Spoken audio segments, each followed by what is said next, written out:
Ladies and gentlemen, welcome back to the Not Just Politics podcast. Today is Friday, October 11th.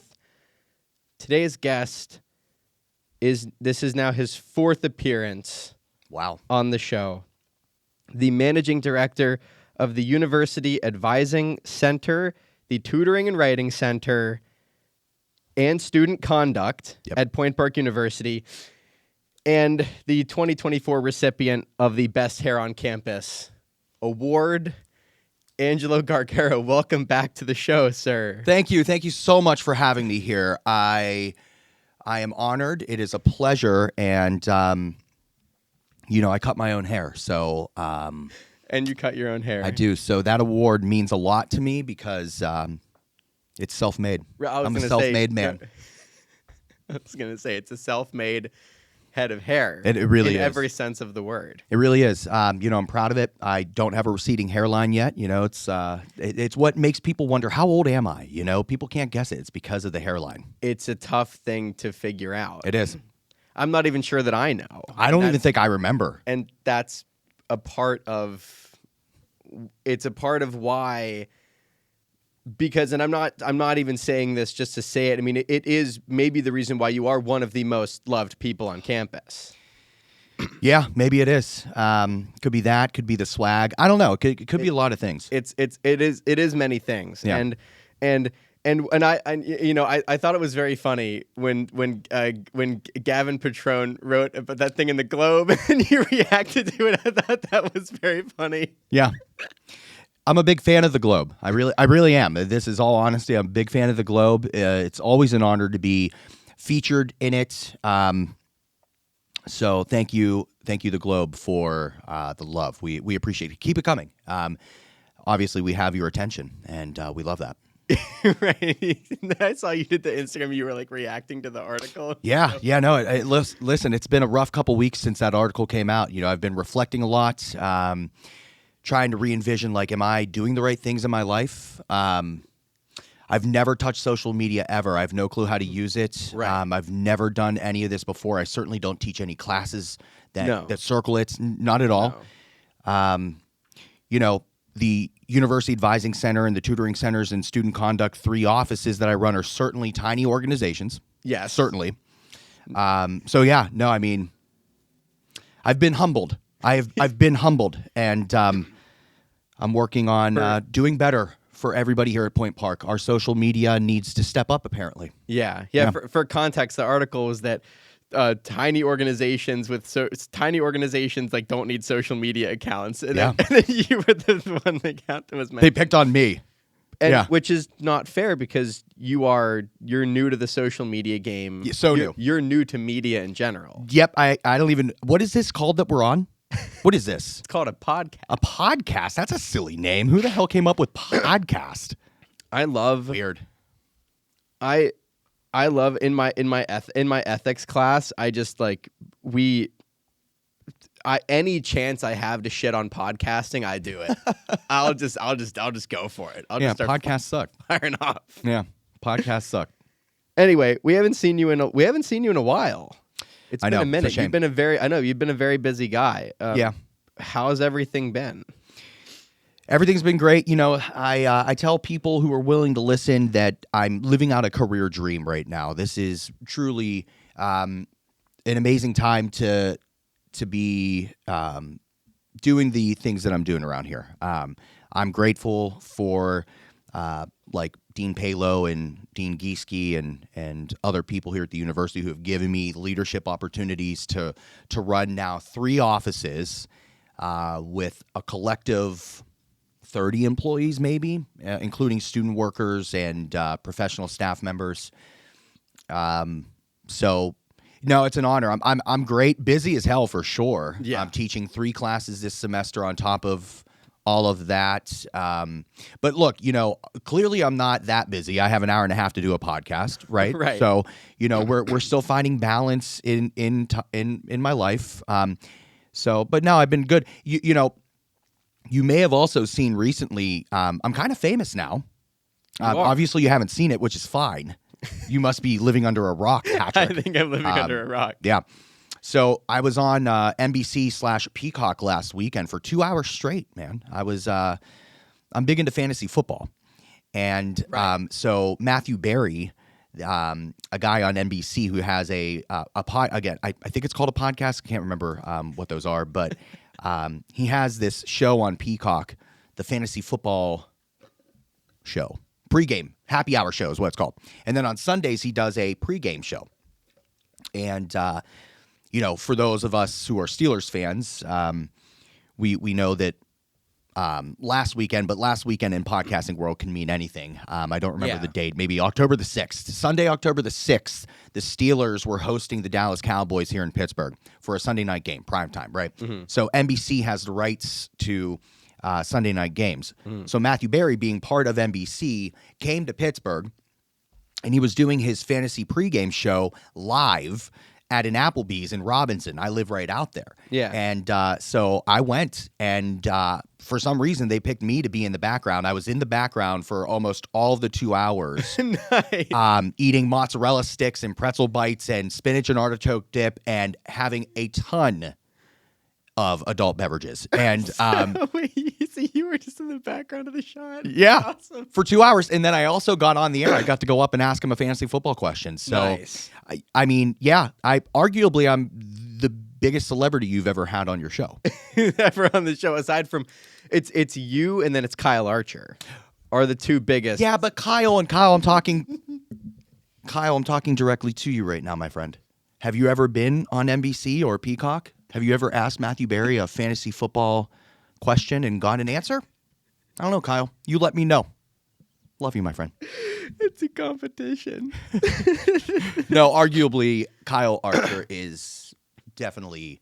I borrowed his hot dog costume for the organization fair, and I would never give it. You could probably sell that and make some money. He dropped it off out to me outside my apartment, and then one of those sort of like bars on wheels, like the biking things that you can sit in and go through a tour of downtown on the thing. Yeah. One of those drove by, and I was just he was holding the hot dog costume. And these three women on the thing went, "Oh my gosh, it's the hot dog guy!" And we're like waving to him, and he was like, "If I wasn't giving this to you, I would have chased after that thing and gotten a free drink."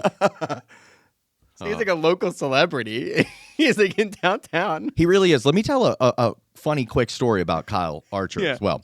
So I teach two different podcasting classes here at Point Park. A sports podcasting class, which you've been in. Yes. I remember you saying it's the best class you've ever had in your life, that you'll probably remember it for forever. Things like that, which I'm honored. I did. Yeah, I remember that. I think about it every night before I go to sleep. And but I also this fall have I started a new class that I created. It's just a general podcasting class. Com 190. It can count as a Discover Technology in the thematic core for the Point Park students out there. So last week we had class, and a student in the class, and I won't say their name, said that they were at PPG Paints Arena doing something for Point Park or something related to that, and that a person who works at Point Park came up to them, and they were talking, and they said, this person said they knew me. This person was Kyle Archer, okay? Yeah. But the student didn't remember who it was, didn't remember the name. How could you ever forget Kyle Archer's name? How dare you? But I was like, okay, well, what do they look like? Like this tall, like short blonde hair. I was like, were they funny as hell? He's like, yeah. I was like, was it Kyle Archer? And he goes, yeah, I think it was. I think it was Kyle Archer. I was like, yeah, I love the guy. So we continue moving on in class. It's a 3-hour-long Friday class, so maybe like 40 minutes later, I'm in the middle of talking about podcasts. Uh-huh. The door opens, and it's Kyle Archer. And it's like strange as all hell, because we had just talked about him. Yeah. And then he shows up, and he was giving a tour to a prospective comm student. And he just walks in. Hey, Angelo.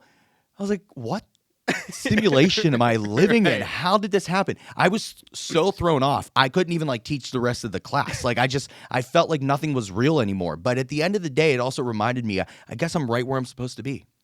Everything came together in that moment. I was like, every choice I've made in my life was the right choice. It all culminated in Kyle Archer showing up to show a prospective comm student your class. Absolutely. Where were you on campus? Academic Hall, room 608.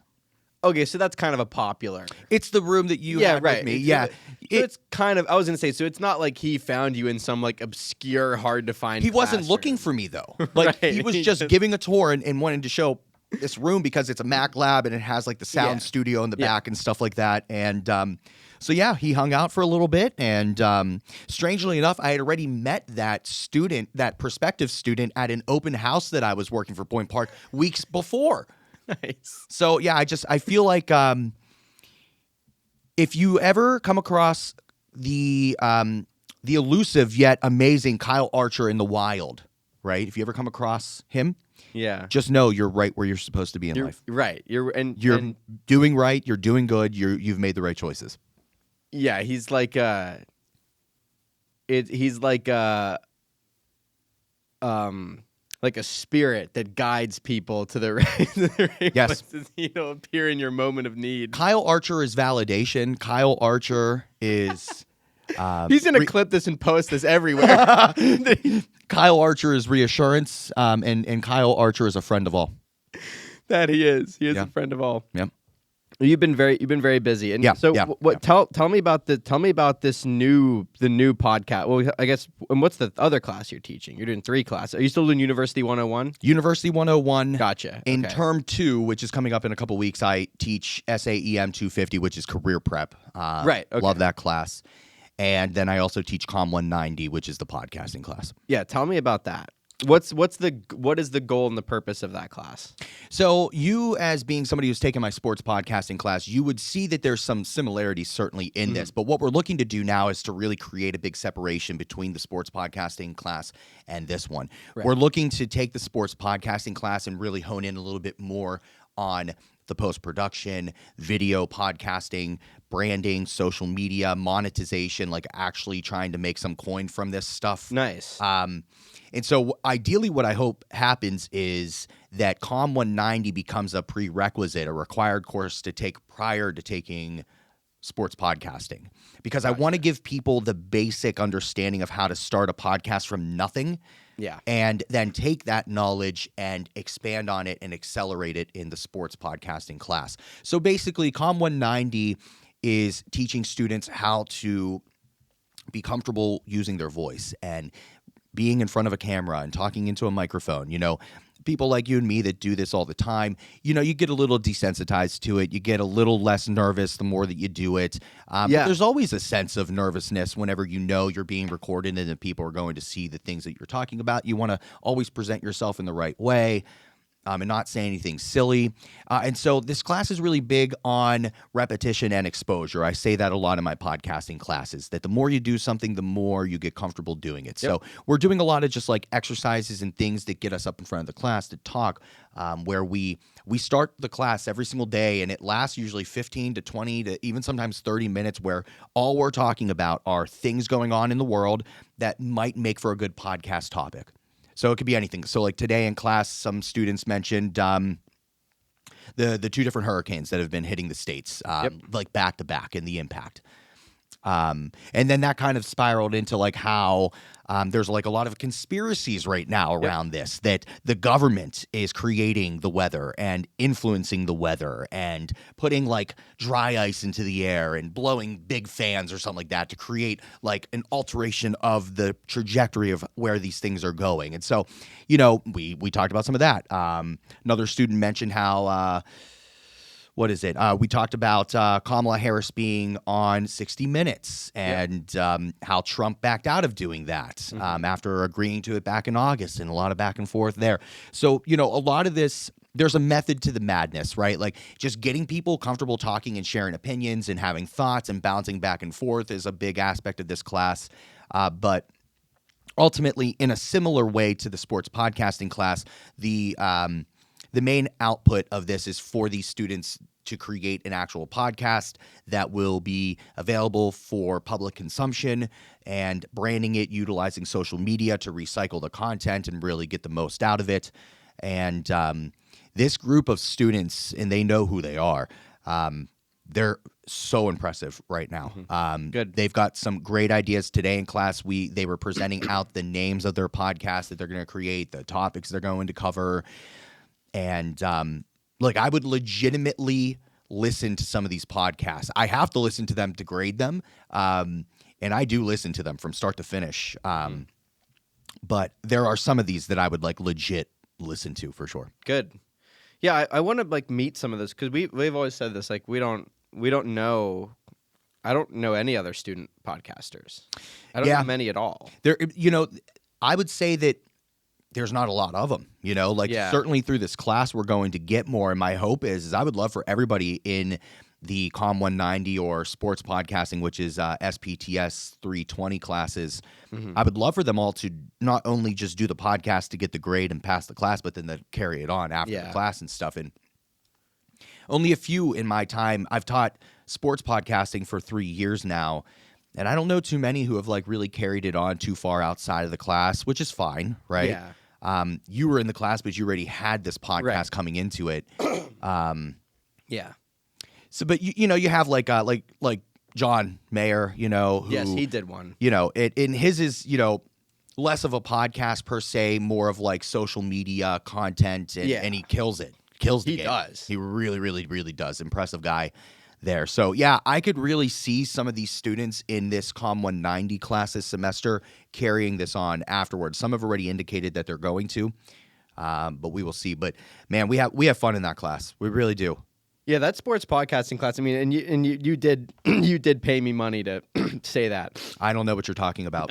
It was a good class. What do you think? Because we talked about this with Brecken last week a little bit. What do you think is kind of necessary for somebody to start a project like that, like a podcast? What are the steps that you would recommend people go through?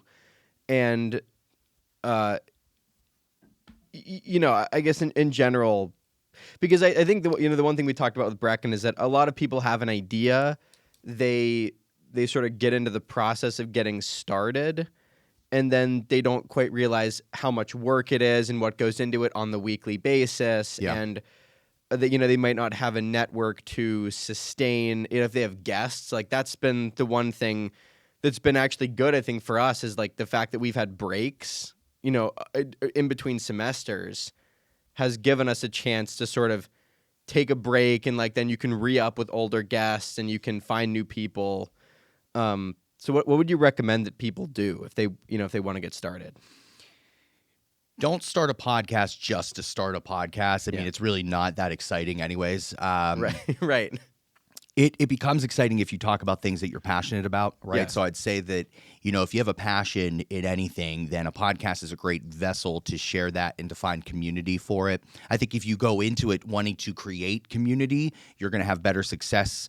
When I first started Spinning Thoughts, my music podcast, it really felt like for a lot of it, I was just talking into a void, into an ether. And that's because I wasn't really building a community. I wasn't engaging any listeners, whether it's one listener, whether it was my mom, whether it was anybody who was listening, I wasn't really engaging them. And so, you would spend a lot of time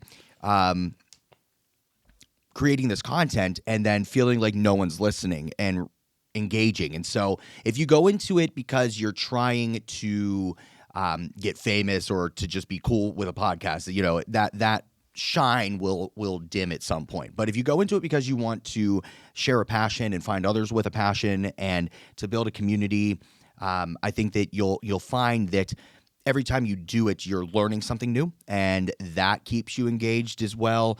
It's other things too, like don't hold back. Like a lot of people like really freeze up whenever they go and do a podcast. The whole reason why podcasts are popular is because people can be themselves on it.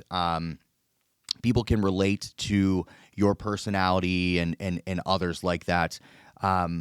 So yeah, don't hold back. Be yourself. Be goofy. Try to get people to laugh. And at the end of the day, don't worry about the numbers either. I wanted to stop doing podcasting many, many times because I'd get caught up on the numbers and think that like if a certain number of people weren't listening, then it wasn't worth it anymore.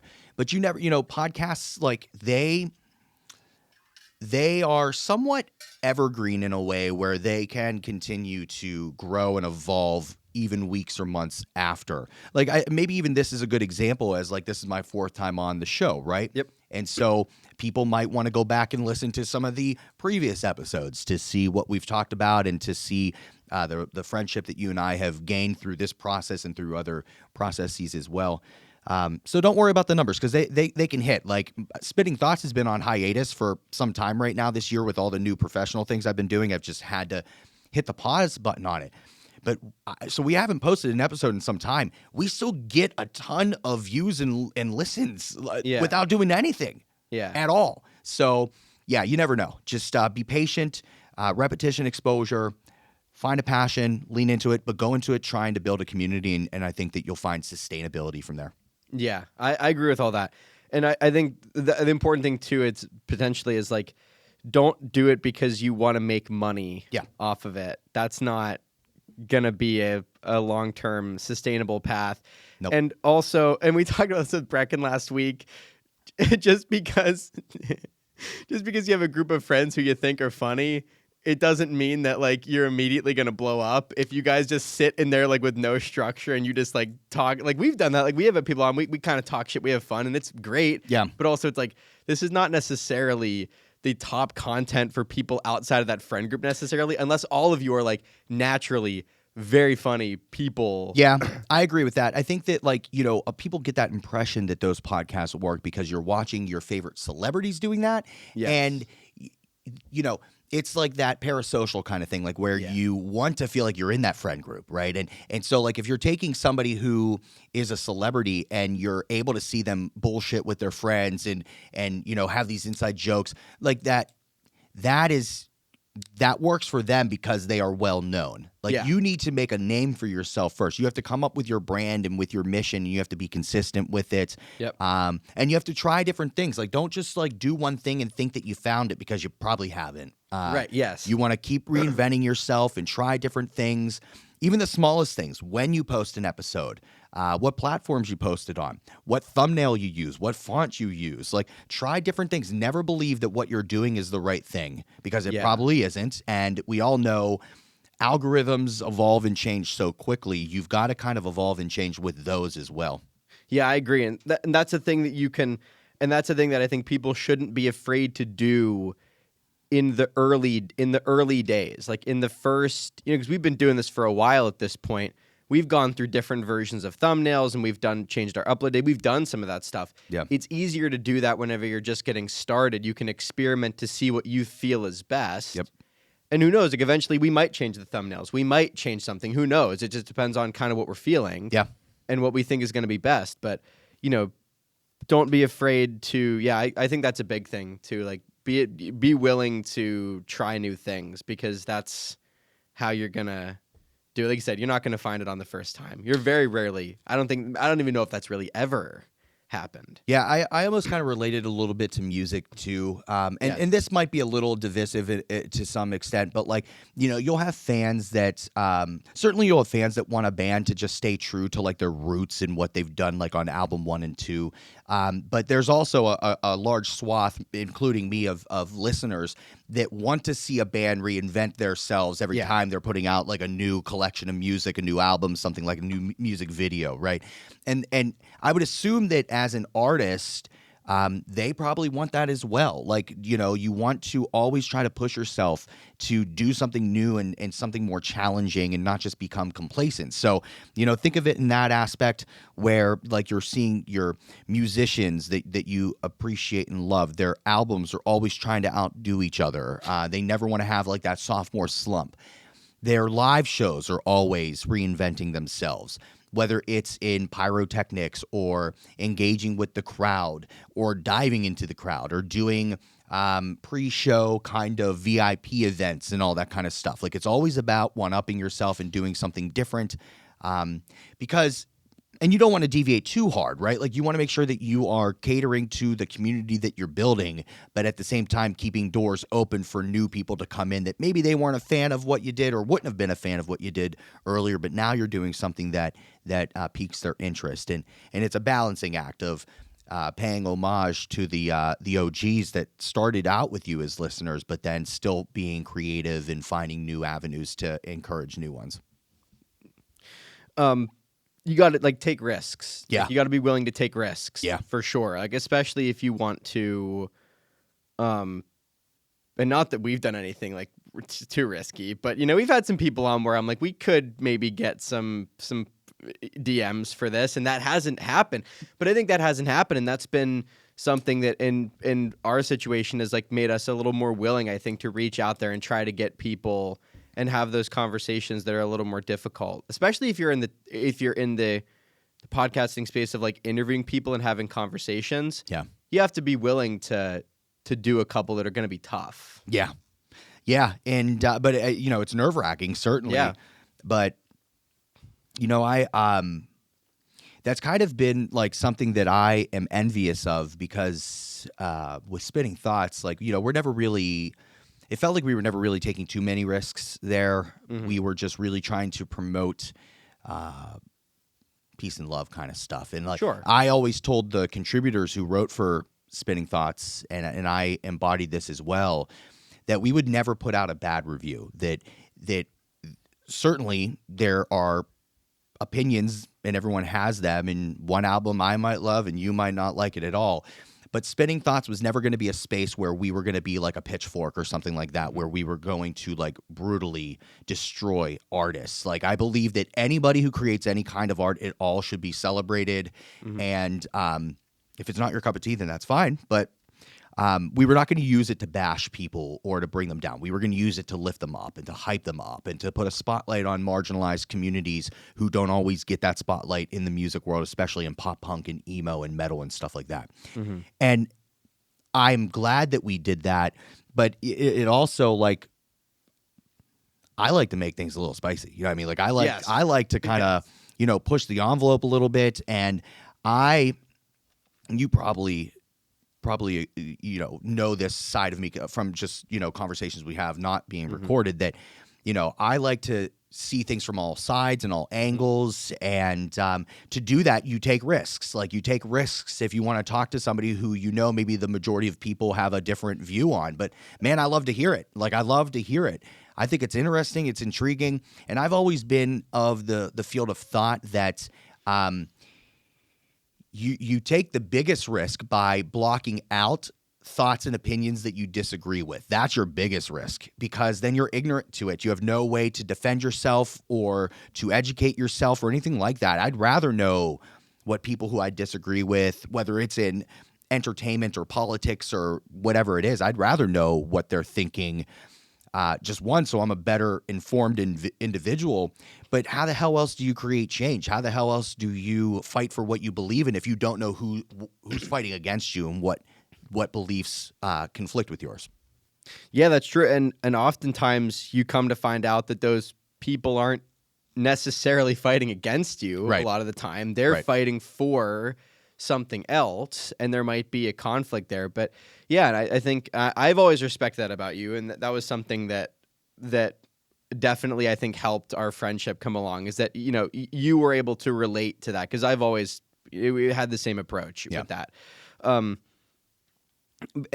I think that's important, because it's really easy to get like a caricature of what the people you disagree with think. It's a lot harder to go directly to them and to hear it from them, because if you're just basing your knowledge of the people you disagree with off of a caricature, you don't really know who's on the other side of that. And what's weird, and this is not a new thing, but what I find continually strange is that people seem to, and this might be a social media heavy thing, maybe this is in person a little bit too, but it almost seems like there's a sentiment of like, that's okay. It's like, it's okay to just have the caricature and nothing else. And we can just live in 2 separate worlds or 3 separate worlds and don't mix them together. And for some reason, somehow that's been pitched as something that is okay. Yeah, and that's why things are so volatile right now in society and, certainly politics. But yeah, it's because we're not willing to listen, and we believe that if you have a particular thought on one subject, that everything else now is erroneous. Everything else now doesn't matter because you have this one thought on one thing that maybe isn't related to anything else, but because of that one thing, it's, then you're completely exiled or forgotten about, or the time that you can have talking to somebody doesn't matter that much anymore.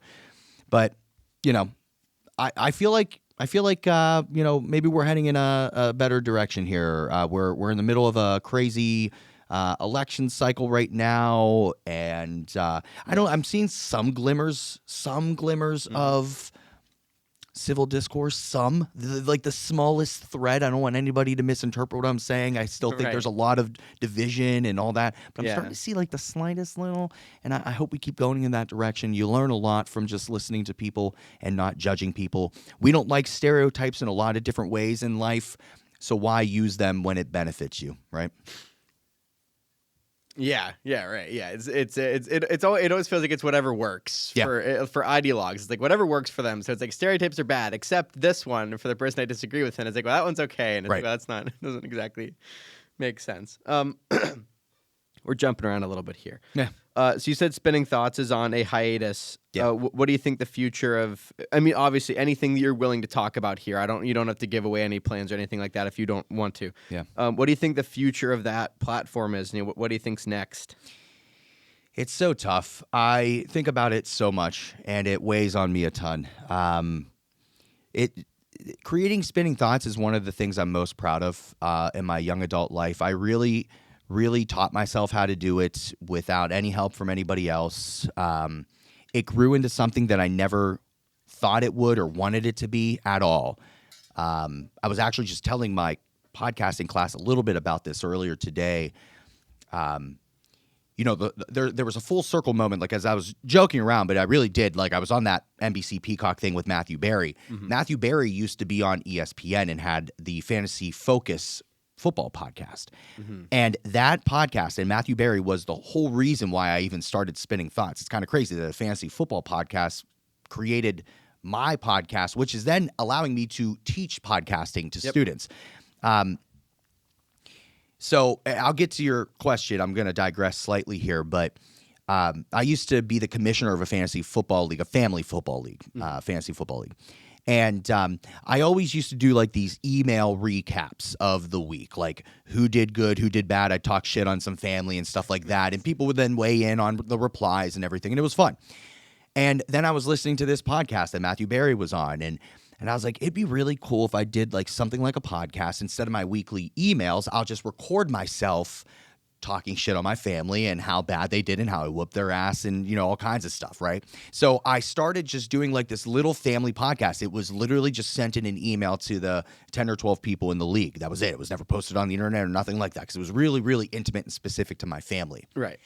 And I was like, this is fun as hell. Like, why am I not doing this in an area that I'm really knowledgeable and passionate about, which was music? And so I created Spinning Thoughts, basically through that process.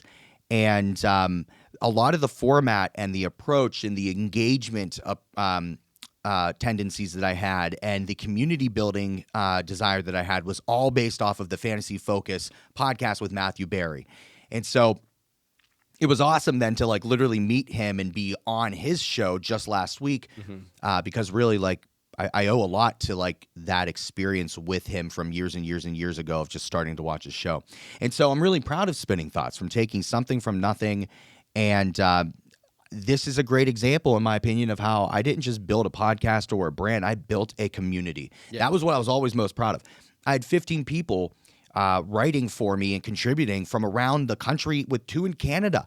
Like I had people in Florida and Ohio and Delaware and Chicago, in Texas, in Pennsylvania, all over the place. And I only met these people never in real life. I met them because they were fans of Spinning Thoughts. They were fans of the bands that I'd talked to. And I was really proud of that. And then I got on Adobe Radio and was a personality on their network with what I would consider big name people that I didn't really deserve to be next to, like the, big name for like pop punk kind of stuff. So like the lead singer of Bowling for Soup had a show on there. I think the lead singer and guitars from Simple Plan had a show on there. So like my show, Spinning Thoughts, always came on right after the dudes from Simple Plan's show. Like I was on after Simple Plan. Are you kidding me? So yeah, I was proud of all those things. And I feel like I've probably disappointed some people in this, what seems to be an indefinite hiatus right now. It really just happened out of nowhere, and I hit a brick wall. And I think a lot of that kind of goes back to what I was saying a little bit too about like, I felt like I was not really like pushing the envelope much with Spinning Thoughts. I kind of feel like I almost maybe have done everything I can with it. And so that's what I'm asking myself right now is there more to be done with spinning thoughts? I feel like there is, like if I want to just keep doing the same kind of stuff, interviewing bands, reviewing albums, going out to shows and talking to people. But I did it for 6 or 7 years. And I don't know. For me right now, I don't want it to die. That's the thing. I don't want spinning thoughts to die, but I also don't right now have much of an interest in doing anything with it, to be fully honest with you. What I would rather do, I don't want it to die. I want to see if there's a way to resurrect it where maybe I'm not like the person anymore. Right. You find someone else to run. Carry it on, right? Like to do and to take it in their own direction to an extent, still paying attention to what the vision was. No negative reviews, right? We lift up communities. We hype them up. We celebrate people who take a risk of creating art and sharing it with the world. Most of the bands that we talk to, they're not making a living, they are trying to make a living off. They're not making a killing is what I'm trying to say off of it. They're doing it because they love what they do. They have a passion in it. We have a passion in celebrating them and highlighting them. And that needs to exist still in music. Like a spinning thoughts kind of approach needs to exist where we're not tearing people down, but we're lifting them up, regardless of what your judgment or opinion is on the output or the art they're creating. So I still think there's a place for it, but I don't know if it's for me right now.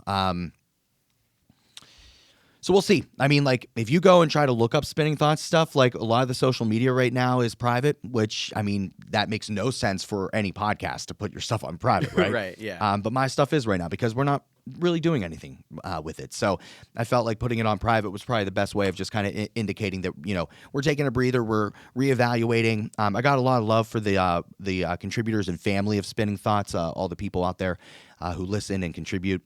But what I would really like to do is I want to take some risks. I want to have like tougher conversations. And one of the things that I'm most afraid of is that I want to overcome is I want to share my opinion more. Like I want to be like really brutally honest in what I'm thinking and feeling. And because the majority of what I do at Point Park is being neutral and being in the middle and living in the gray. And I'm paid to do that, and I'm good at it. For example, in student conduct, you need somebody skilled in being unbiased. You need to be able to listen to all sides and not have an opinion and just go based off of what the facts are showing you, right? And so I feel like because that's what I've been doing for so long is being neutral and unbiased, like I want to have an opinion. I want to have a bias on things. I want to be able to share that, ruffle some feathers a little bit, and engage people and have a conversation. Like I envy some of the things that you and Gavin do. And I know like you're also involved in like Bridge and Braver Angels and stuff like that. Like all of that to me, like speaks to me a lot, to be honest with you. Yeah, I mean, it seems like, and that is one thing I think that I've talked about with some of my friends in the bridge building community is like the misconception is that it's a bunch of like squishy moderates, but that's not true. There's plenty of opinionated people in that movement.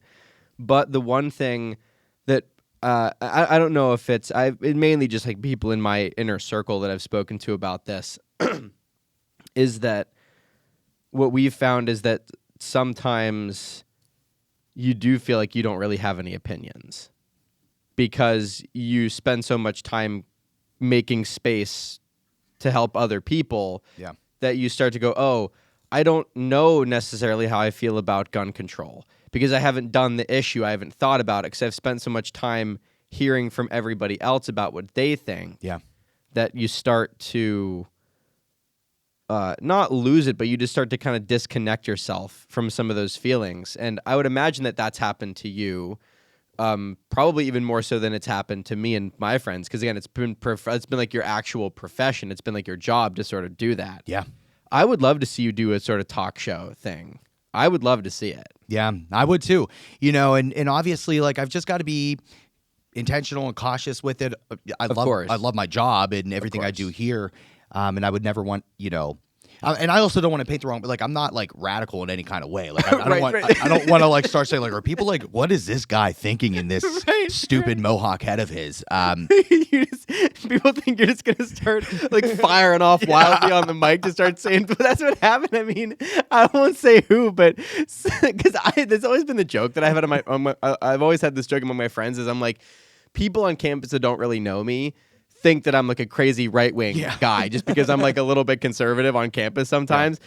And I just never know what people think. I was talking to somebody from the Globe and they were like, hey, you're like pretty far right guy, aren't you? And I was like, and I was like, no, I'm not. But that's the impression that people get from me. Yeah. Yeah. It's like, so this would not be you just firing off. Yeah, definitely not. Although like, there is nothing more fun than that sometimes. Yeah, for just sure. To start firing wildly, just launch like a boomer on Facebook. Yeah. You just go. Oh, I know. It's great. It's great content. It really is. But yeah, you know, I think that that I would love to do something like that. And I think there's going to certainly be the right timing for it. I don't know when that is. But I think, you know, what definitely needs to happen is this is the first time in my life where I am not creating something for public consumption. My entire life since I've been like able to like stand and walk and formulate sentences and stuff. Like I've really always been in the music. And one of my dreams growing up was to be in a famous band, right? Famous enough that I could be on tour, you know, and live that kind of very unrealistic kind of lifestyle, right? And I always thought that maybe I could make it work. Like I'm not talented at all, to be honest with you. I can play rhythm guitar decently. I don't sing well at all. I can scream a little bit. So if anybody's looking for a dirty vocalist out there, I'd love to unleash the fury. But I told myself that if I didn't get signed by a record label by the end of my undergrad, because I was in 2 or 3 different bands and they were very different in genre. One was a ska band, one was like a harder rock band, and the other one was like an acoustic band.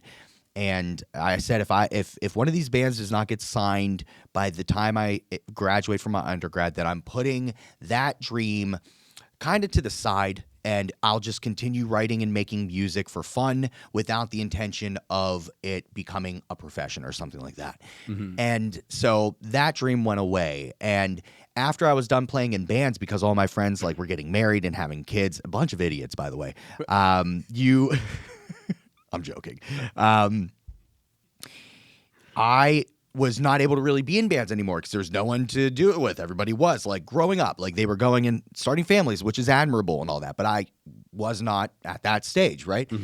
That's whenever I created Spinning Thoughts, was because I still wanted to have a place in the music world. I may not have been on stage performing or writing and sharing music, but now I'm the one who is talking about it and sharing that with others. This is the first time in my life where I'm not creating something that people are hearing or listening to or anything like that. And I hate it. I hate that I'm not. So I've got to figure out something. Right. Okay, so I was going to say, so it doesn't necessarily seem like you're forcing this, but you are maybe itching to kind of get something going again. Yes, certainly not forcing it. If I was forcing it, I'd already be doing it. Right, of course, yeah. Of course.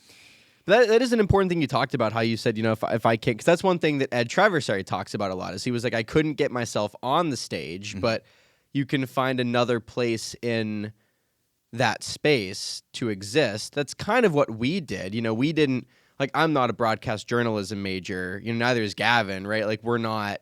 And the funny thing is, I'm the broadcast production major. He's the producer of the show.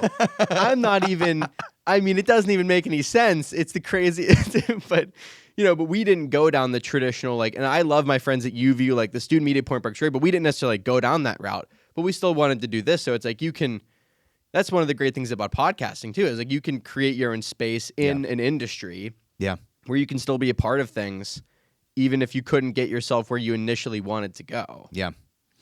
Yeah, no, I totally agree. And there's so many opportunities. And, I preach to my class to just go and do it, And so at some point I will just go and do it. Right. And I'm excited for that, but I'm definitely itching for it. Definitely itching for it. Do you think this would be? Do you think it would be a situation where Do you feel like you have to find someone to take over spinning thoughts before you jump into something new? No. No. Okay. No, I don't think that they're tied together. I think right. I would love for spinning thoughts to carry on in some capacity, but that doesn't have to happen first before this next adventure. To be honest with you, I think if I were to start something new, it would probably bring back a little bit of the passion and drive for spinning thoughts a little bit, and maybe would then create that resurrection as well. Sure. So I don't know. Do you have any vision for what this? I mean, whether it would be like a show or what, do you have any vision for like what it would look like, and who you'd be talking to? Again, not to have you give away if you don't want to give away any of your plans. None of this is a secret. I'm just curious. Yeah. No, so leaning into the advice that I gave earlier, like you want to follow a passion, and so like I'm thinking of things that I'm passionate about, like love video games. Like I always wanted to actually do an extension of spinning thoughts and call it gaming thoughts, and just have it live with under this umbrella of spinning thoughts, and have different sub areas: gaming thoughts, metal thoughts for like metal music or something like that. So I mean, maybe doing like a gaming thoughts kind of thing under that umbrella could be symbiotic in a way. So I don't know, like I could see something like that. Not doing like streaming or anything like that. I was gonna say you could just stream for 38 hours a day, like Hassan Piker does. I know. Is that what Hassan's doing now? I don't know. Oh. Wow. You could just be one of those. You could just be like, I'm gonna leave Point Park, forget everything. I'm just gonna go start streaming on Twitch, and then that way you could fire off wildly behind the mic while playing Elden Ring. Yeah, no, I'm not gonna be the next sketch or anything like that. But what's up, brother? But no, best of both worlds. No, I would want to do like reviews of games, looking into the culture of video games, looking into like the history of it and the future. Physical media is going away in every capacity that we know. And yes, there's very strange. It is strange. I'm sure it's even stranger for you because you grew up, you're older than us. You grew up with, before we did. So you saw more of like the old school stuff. Hell yeah. Yeah. And that's why I'm such a nerd for it too. Yeah. Like it tickles that nostalgia bone for me. For sure. But yeah. And of course, like there's some pockets where like physical media is resurging a little bit, but I don't think it's sustainable. I think it's because of people like me that had that growing up, and we have that nostalgia, or like people in your generation that want to know what it feels like to have something like that. Sure. But these metaverse kids, I mean, it's all over. The physical world doesn't even exist. It's sand through the hourglass with the physical world. I talk about this a lot on the show. I think we're, and I hope this doesn't happen, but I think we're approaching the beginning of the end of the physical. Yeah. And the digital now is more real. That's why I talked about a couple of weeks ago. I said maybe I should ditch all this polarization nonsense and I should go be a digital real estate influencer in the metaverse, because that seems like a more sustainable long-term career than whatever this hokey crap is that I'm doing about bringing people together. I should just be focused on building a portfolio in the metaverse. Maybe that's what we should all be doing.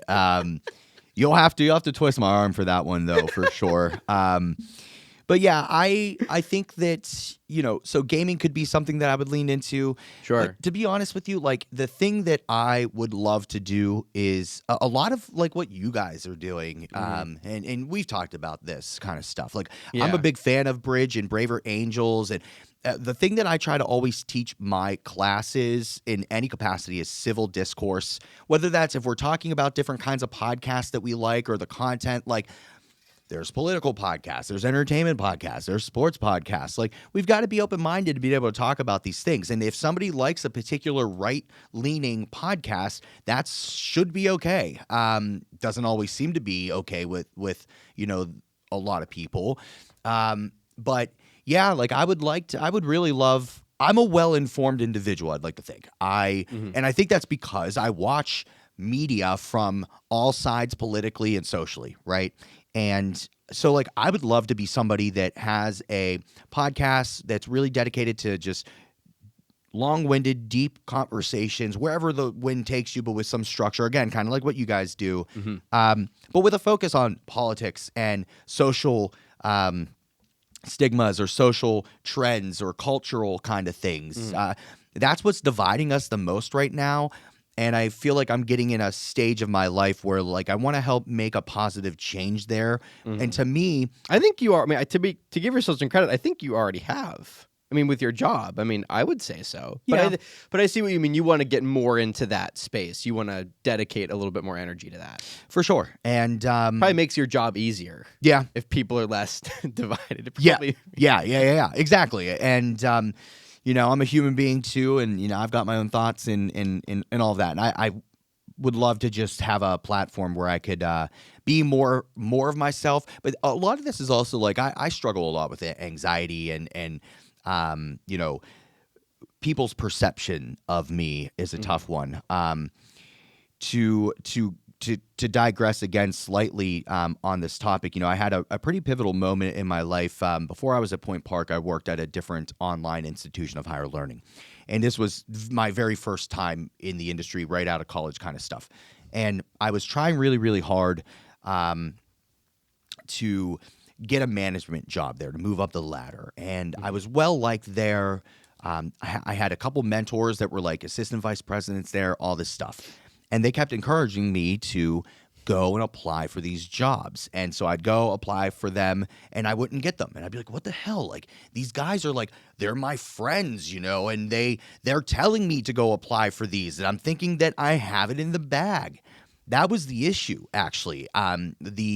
The AVP, I think, the assistant vice president of this school that I worked at, after one of the times I didn't get a job, he called me into his office to tell me I didn't get the job. I was thinking he was calling me in to give me the job.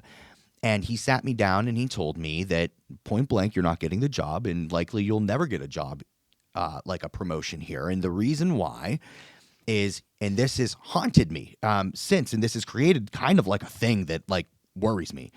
He told me that I had an inflated sense of self and that, you know, yes, he likes my passion. Yes, he likes my energy. But his problem with me was, and in hindsight now, he was dead ass correct, 100%.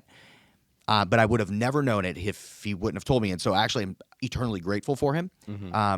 But it wrecked me. He told me that I would go into these interviews and like I would drop all professionalism. Like I would just go in and act like they were like the dudes, you know, like, or the people that I was cool with. And then I just dropped all, you know, pop in circumstance kind of stuff that you just got to play the game on a little bit.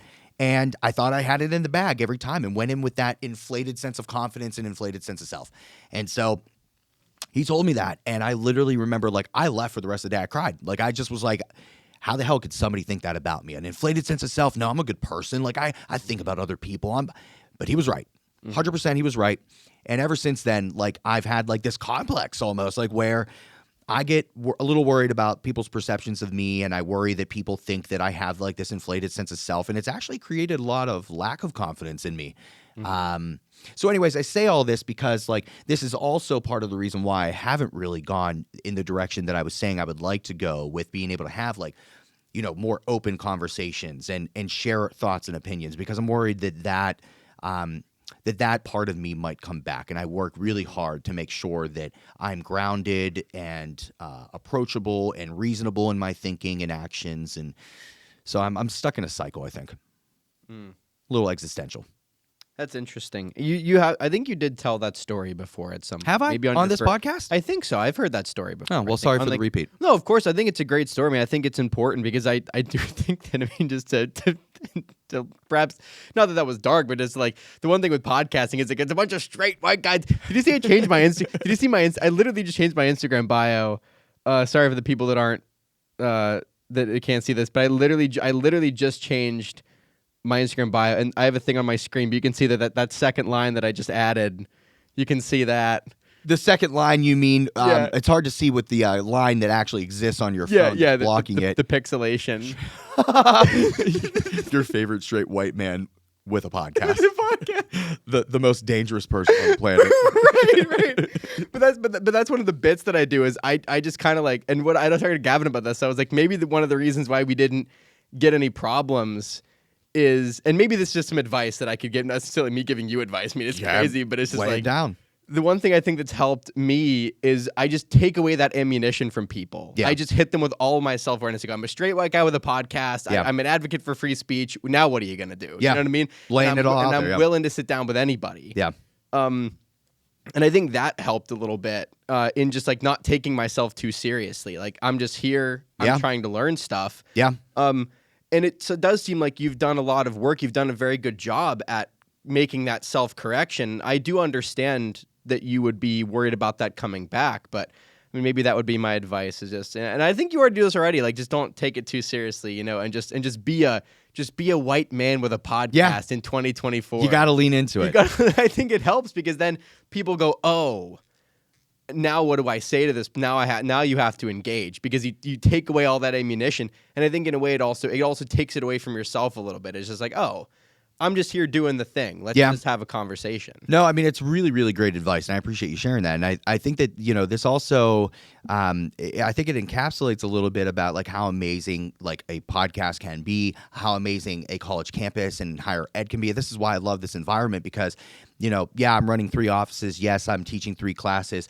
but shit, do I learn from you all a lot. And when I say you all, I mean like you and Gavin, other students on this campus, like all the time, I'm learning from you on how to be a little bit more humble, have a little bit more humility about having, you know, for me, it's almost like I have too much shame. And sometimes like I need to let go of that, you know, too. Yeah. And take away the ammunition, like you're saying, like it's a great perspective to have. And so, yeah, you know, that's the battle I'm facing, I guess you could say. Yeah, I mean, it's not an easy thing to get over, especially with the situation that you went through. But I do think you should go for it. I think you should at least give it a shot, even if you don't. Because I also think to circle back briefly, like just advice for people doing a podcast is like record a couple episodes. Don't necessarily release them. Right. Edit them, get them together. Yep. See if it's what you want and see if it's sustainable. And then you can jump. And we were talking to the CEO of Bridge USA about this, and he has a podcast, and he's been doing it for over a year at this point. But he was like, I didn't put any work into building up the platform because I just wanted to see if it was sustainable first. Good idea. And then you because now he's looking to like actually grow the numbers now because he's done so many episodes. And it is kind of an interesting point of like, you know, you in some way. So even if you don't put it out right away, I would give it a shot because I think you'd be good at it. Yeah, maybe this is what I needed. Maybe I needed to come on this for the 4th time and to get some advice from friends here. And yeah, I'm listening. I'm paying attention, and maybe I will. Maybe I'll do that and see. I mean, right now is a good time to have these kinds of conversations, the kind that I want to have, where you know we are respecting each other, but talking about things that certainly polarize people. I just really believe in open dialogue and open civil discourse, and yeah, we'll see. We'll see where this takes us. Yeah, but to perhaps give you some validation, I do mean, especially in your situation, it is very understandable that you would be conscientious of your perception with students because you are a person that so many people come to for advice and to chat. People stop by your office, and when you built that up, it's like I could see that there's a little bit of an apprehension in going in a new direction and starting to give your opinions because then it does potentially change the way that, you know, and that potentially does happen. But again, I think it would help because you'll talk to anybody. I mean, you'll sit down with anyone. So I think that also helps is like you get, in every sense of the word, you get a diverse set of guests. And then that's another piece of ammunition that you take away from people. I think that's kind of helped us too is like we have anybody on here. Yeah. Well, you know, so, and it kind of helps like, oh, like, I could criticize this person, but look at all the people they've talked to, and look at the kind of the self-awareness and the humor a little bit. I think it helps. No, I agree. And like I said, I'm envious of you guys. I think you do a great job. This is by far like one of the only student podcasts I'm aware of on the campus, especially one that's so consistent and that really puts themselves out there. Well, thank you, and I paid you to say that as well.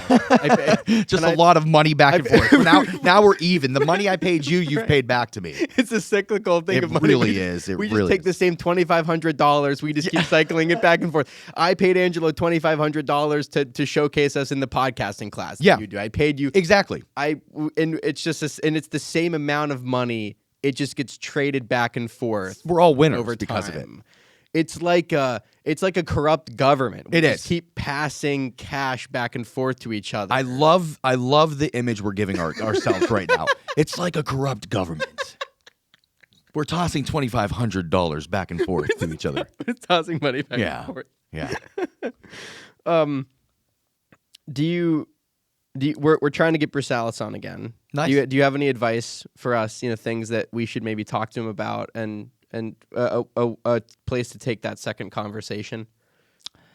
Yeah. One, I think that it'd be great to have him on again. I think I've told you this, that I've shown clips of the interview you had with him. I don't know when was the last time? About 9 months ago. Gotcha. Yeah. I think that, one thing that I think that Chris does well is that he does take opportunities to sit down and talk with people. And I think that's good for a university president to do. I think that's good for President Brisalis to do as well. I think with President Brisalis, ways to get him on, first of all, is just to ask him, right? Yeah, we reached out. We're waiting for the green check mark. Yeah. I think that depend on who you reach out to. I don't know if you're reaching out to him directly or if you're reaching out to his executive assistant. He also has Margaret Hinnebusch, who's the assistant to the president, so she may even be somebody to kind of talk to. She might even be a really awesome person to have on the show. I don't know if she would do it or not. Margaret's a friend. Hi, Margaret. But she's a very impressive individual. To be honest with you, separate to whether or not President Brisalis comes back on, Margaret is just a very fascinating person here. She was an undergrad here, worked in student life as a student leader for many years, graduated from the undergrad, then went into the graduate program here, was the orientation coordinator under Keith Palo, and was helped do like the Pioneer Experience orientation stuff for the last 2 years, not this one in fall, but the two before that. And then got hired by President Brisalis to be the assistant to the president. And she goes around and does a lot of things for him, helps with a lot of the communication, stuff like that. Like, I would love to follow Margaret around for one day and see what she does here. I bet you that'd be a hell of a conversation to have. Okay. But yeah, I think that with President Brisalis, here's what I'll say about this. And here's me putting to practice maybe the things that I was saying about having an opinion. That maybe I would be nervous slightly about. But this, I think, is fair enough to say that President Brisalis, I think recently, it's pretty fair to say that he's been getting a lot of heat or bad press from either the Globe or from other places around here. There's a lot of things going on, faculty negotiations for contracts and stuff like that. But Chris does a lot of good things that don't get a spotlight, which is a standard thing for a lot, right? It's always fancier and more engaging to look at the negative than it is to look at the positive. So I would say maybe, take an approach of where you would highlight the positives and really just look at those things and really talk about those things and get into, and I feel like you touched on this a lot in or at least a good enough amount in your OG interview with him, but getting inside the head of President Brisalis. I know. I'm so interested in who he is as a person. And this is completely understandable. I think this is just a natural way of how he's functioned in all the roles that he's had. Is that it seems like, and I mean this in the most generous interpretation, there's a little bit of like a brick wall. Yeah, and there has to be. Right? There has to be. Right? There has to be. And there's a little bit of a sense of that he's been doing the business world thing for so long. Yeah. But I know that there's a guy under there that I'm like interested in having a conversation with. So I'm hoping that for a second interview, get it a little bit longer this time. Yeah. To hopefully just try to I want to humanize him a little bit. I want to just see who's under there, because I don't think he's a bad guy. I just can't. I haven't seen that. Yeah, no, I certainly think that I believe he's done some good things for the university that get overshadowed by other thoughts or opinions and stuff like that. I've had good opportunities to get to know him a little bit more behind the scenes and stuff. He's very much out in the public, like talking to people. He'll talk to anybody. Karaoke night last night. Yeah. He was singing at karaoke night. Yeah. I mean, I just got asked by a student earlier today if I would be willing to co-host a horror movie bingo night next Thursday with President Brisalis. That's fine. Next Thursday from 9 p.m. to 11 p.m. The man is going to be on campus from 9 to 11 to host a horror movie bingo. Like, that's pretty damn cool. That is pretty cool. And so yeah, like, look, at the end of the day, he's a human being too. He's got a family. Of course. I've had the chance to meet his two like younger children. Their names escape me right now. Cute as hell. They were here back the last time, and maybe this was in the spring, and maybe that's why I don't remember their names. But the last time we had like bring your like kid to work day or something like that. Yeah. Like, he had them here, and Margaret was kind of with them during times that President Versailles would be in like some high level meetings and Sure. stuff. So Margaret would be like, I met them over by the dining hall, the RDF, and Margaret was with them.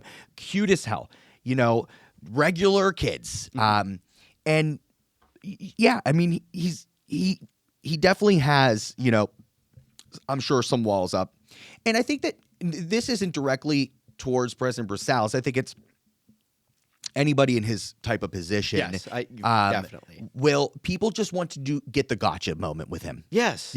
And so I think that, another piece of advice would, not that you need this, because you guys are not a gotcha podcast at all. Right. At all. So completely disinterested in that. Correct. As am I. They're not genuine at all. They're terrible, and those are just clickbait kind of stuff. But I think that if I were President Versailles, I would be worried of going on to any student media at all, because I would just be it's kind of like a cultural thing right now to just be that person. Oh, you got the gotcha on the president of your university or something like that. And so, you got to be hesitant as somebody in his position. So I think that finding ways to reassure somebody in that kind of position that that's not who we are, what we are about, and that this is supposed to be just like a get to know you kind of thing, and to really get behind the scenes and the inner workings of your brain and how you've been successful and networked and what your vision is for the future and things of that nature. But yeah, I'm sure there's always this concern that there would be this gotcha kind of thing. I'm sure, because it's also not a secret that he wasn't the most popular whenever he got here among students. So, and I thought it was really cool that he trusted us the first time around to just sit down for 45 minutes, and they didn't try to send anybody else in the room. They didn't try to do any of that. Yeah. And the second time I emailed him, I just said like, hey, like I hope that, because he apparently enjoyed the first talk, and that was a big part of what I said. I was like, hey, like, all we've done is on campus, we've tried to facilitate civil dialogue. Like, that's all we've really tried to do the whole time, and that did seem to work. I'm hoping that we get the green light at some point for that, like soon, because there are some things that I want to talk to him about. I do think that for a variety of reasons, he needs to sit down in front of a mic and like get something out there for the students, because there is a lot of stuff that's been happening for one reason or another, and that could be legal, it could be whatever. Yeah. There hasn't been much that's come out from the administration about the stuff happening on campus, and I think that students are feeling a little bit frustrated about that. So I would just like to give him a chance to sit down and try to get something out there positively for students. Yeah, and I agree with that. And this leads me to something else that I want to say that you can kind of do in addition to speaking to President Versailles. I actually mentioned this to my University 101 class not too long ago. So President Versailles goes around every year. He's only been here for like 2 years now, I think, two fall semesters as the president. But he goes around to every University 101 class, every one of them, and sometimes they combine classes to just make it more reasonable with the schedule. But he meets with every University 101 class and sits down and talks to them. And that's great. Like, I went to Kent State University, and one, I can't even tell you who the president was at that time. Two, I've never met that individual. Never would I have gotten the chance to just sit down and ask this person a question. Right. So that's a unique thing about Point Park, is the access to a person like this is a lot easier than in other places. So my University 101 class, he came in and he started out the conversation just by saying, and this is a risk that he took, was, what do you all want to talk about? That's how he started it. He goes, what do you all want to talk about? Opening up the floodgates. And of course, that's a ballsy move. It is.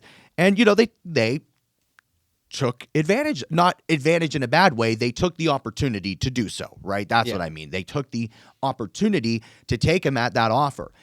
And a lot of them were, asking him some really tough questions. And it is their right to do that. I admire and respect, and I'm proud of the students for doing that. 100%. Because that's also in a way a brave thing for them to do. Yes, these are freshmen that are, 18 years old, 17 years old, 20, 19, whatever the hell their ages are, talking to an individual who's running a university who is also well accomplished in many other facets of life, and asking some, really personal things that mean something to them here at the university. And what I told the students after President Brsalis left was, some of them were frustrated that maybe President Brsalis didn't have all the answers to some of their questions or wasn't fully expanding on these things. And what I mentioned to this class, and I think that you and Gavin will appreciate this, is the comparison I gave is like when in voting, right? So a lot of people tend to not vote in local elections, but they'll go out and vote in a general presidential election, right? The impact that you have when you vote locally is way more impactful than that of a general presidential election. And so I compared it to like your local communities. Like, yes, President Brsalis should know what's going on around this university, and I believe that he does for the most part, right? But part of his job is to hire people and put them in the roles to deal with the things that he doesn't have the time for or that he doesn't have an expertise in. Like, does President Brsalis have an expertise in musical theater and dance and things in Copa? I don't know. I honestly don't know. Maybe not. Maybe he does. But you know who does? Dean Garfield Lemonius does. Now, President Brsalis didn't hire him. Garfield's been there for some time. But you put the trust in those people, right? So part of what I was telling my classes is that, maybe instead of asking the president some of these things or bringing to your attention some of these things, you bring it to the people that it's more localized. Right. An example is maybe there were some frustrations, and we've seen this kind of build throughout the semester with the dining hall, right? Yeah. And the food and the sanitation of it, or the mold, that is on these things as reported by the Globe and as indicated in WPXI in their report of, some of the health violations and whatnot. And so they were asking President Brsalis about this. Of course, he's aware of those things. But you want to know who's more aware of those things? Maybe Dean Palo, who oversees the dining services at Point Park. Right. Maybe it is the director of Culinart, Christy Weiss, who oversees that and is there every single day. Maybe asking them the questions is a better impact than the president, right? You're going to see more change and get better results and more direct answers the more narrow you get on these things, if that makes sense. Yeah, for sure. I mean, I think that is really important. Like, it actually doesn't make sense to always go to him in a sense because, he has a lot to manage. He has a lot to deal with. He doesn't have the time to, if he had the time, you'd like to think that he would, right? If he had the time and the resources and the energy to give to all of those individual things, then that would happen. But it's just not feasible for a human being to do, which is why that Elon Musk a Tesla robot might be great. We'll just have a couple of those deployed around the university, gathering data for him on the reg. Something, I don't know. Yeah, no, I think this is again a value of being in higher ed and going to college is that you learn things in and outside of the classroom on how to get how to make progress and how to get answers. And one of the hardest things about being a leader, not saying that I am one, but from what I can surmise from the leaders that I'm around is delegation. Delegation is very tough because you expect people to do the output to your standard and expectation as if you were doing it, but you're giving somebody else the leash and opportunity to do it. And so I think one of the best signs of a strong leader is one who can delegate.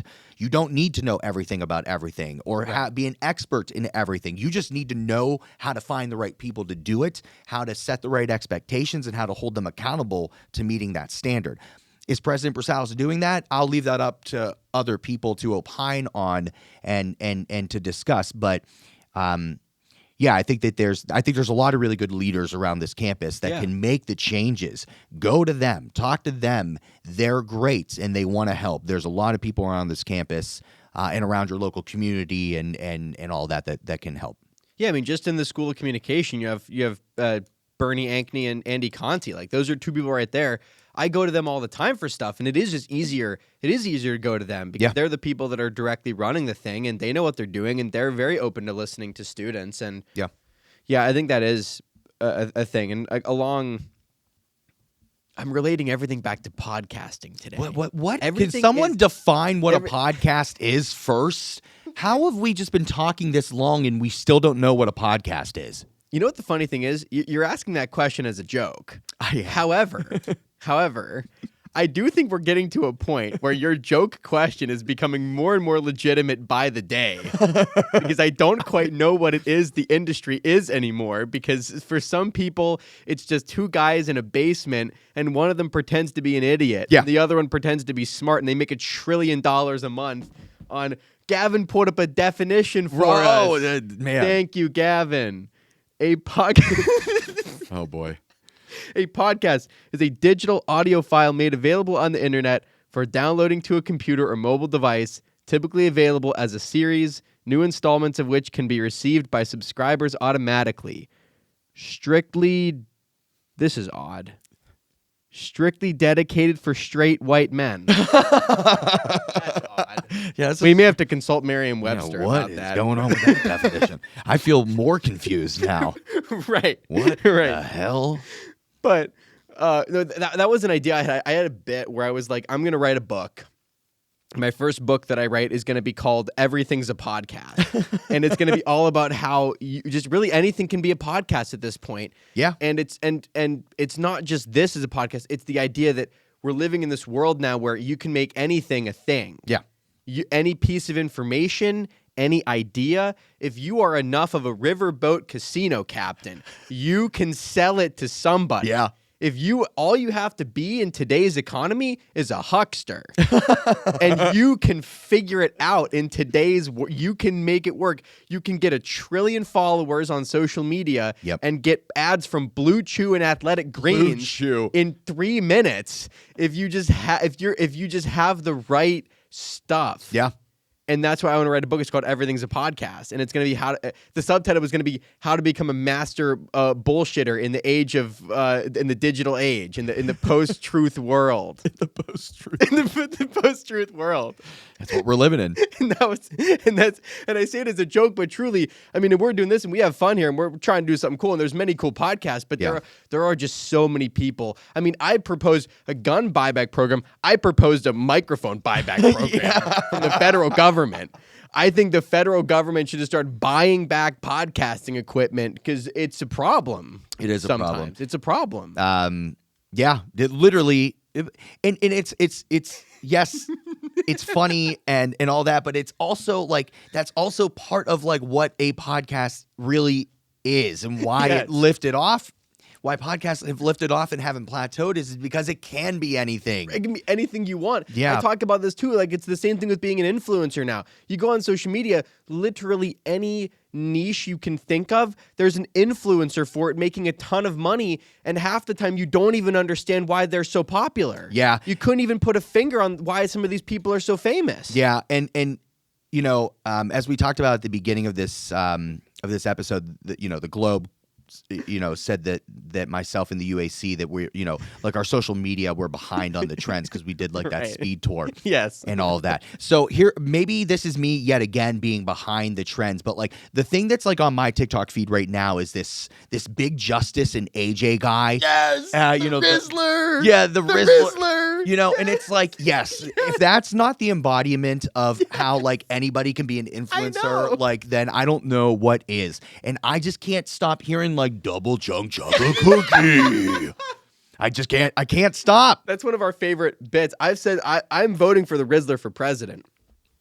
He gets my official endorsement. For those who don't know, Yeah. who the Rizzler and AJ and Big Justice are, it's a dad Yeah. and his two sons. No, right? so here, the Riz is not related to that. Really? I thought that was the dad. I don't even that's thing I didn't even know. AJ and Big Justice are father and son. The Rizzler is a whole different other little kid, or I don't know what. And he just works. They collaborate. They're business partners. Yeah. He's like 13, isn't he? I have no clue his age. He's like a kid. You can't even tell anymore.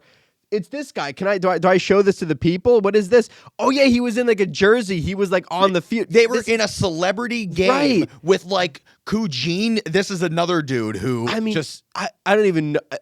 We're actually on the same page here. I guess, yeah. I'm a boomer that was born at the wrong time. I'm not the a wrong boomer. body. No, I'm not saying you're a boomer. I'm saying I am. I am a boomer. I was born in the wrong time. I was born in the wrong. The stars didn't align because I can't even keep up anymore. I have no idea what my generation is doing or what the next generation. I have no clue. Yeah. The Rizzler is this kid on social media who just does these like. Yeah. How do you even describe the faces? He just does this like. He's got swag, I guess. For those who don't know, it's a Gen Z term. Yeah. Riz. Which is like you take the word charisma, you just take the part Riz from that, and it's supposed to be like you have charisma. Yeah. And he just does these like these faces like he's trying to like be cool. I don't even know. He can't even, huh? Yeah, like charming. Like you almost can't even describe what it is. He's just doing a thing. You can't really put a word to it. You can't. And I'm sure that he's making money off of his social media. I'm sure. I mean, he's got sponsorships. I hope he's not. He's doing well. I would hope that it's. Well, of course, right? You'd hope that this is not what makes money in the year of our Lord 2024. Yeah. But this is what it is. And he just does this random assortment of content on social media, and then there's Big Justice and AJ, who's this dad that just wants to be famous. And he's been doing videos since before like Big Justice was born, and while he was born, not during the birth, but like as he was a baby, like he was in these videos and stuff like that. And they just do this. He just does this weird flexing pose, and it's all very weird. And we bring the boom, and they eat double chunk chocolate cookie. They go double chunk chocolate cookie and like a stupid chicken bake or whatever the hell. They're like reviewing Costco food. Yeah, and by the way, for all of our viewers right now that are perpetually confused, welcome to like the world that I'm existing in. I mean, this is just I say it all the time, just a perpetual state of confusion on this program, on my Instagram page, anywhere I go. I can't.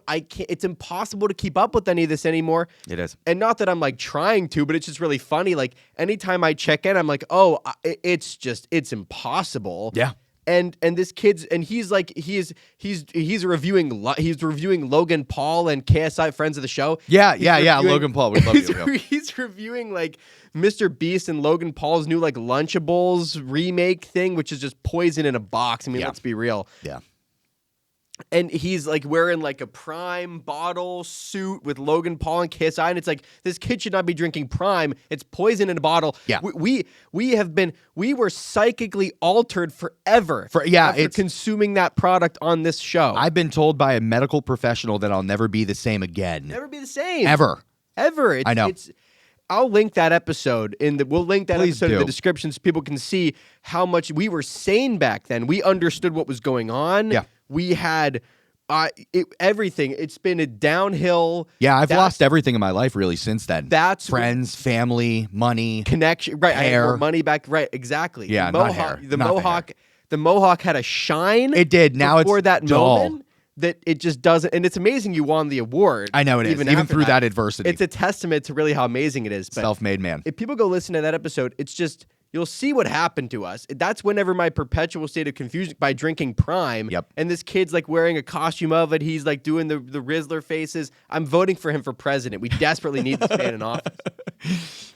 Yeah. It's a great example as to how anybody can be an influencer. It can be anything now. But you know what? We're like, at least I'm a culprit. Like I have been watching their stupid TikToks. I will likely on my walk back from the media hub to West Penn, I'll probably go onto TikTok and see. Scroll a few. Yep. Watch them devour a double chunk chocolate cookie.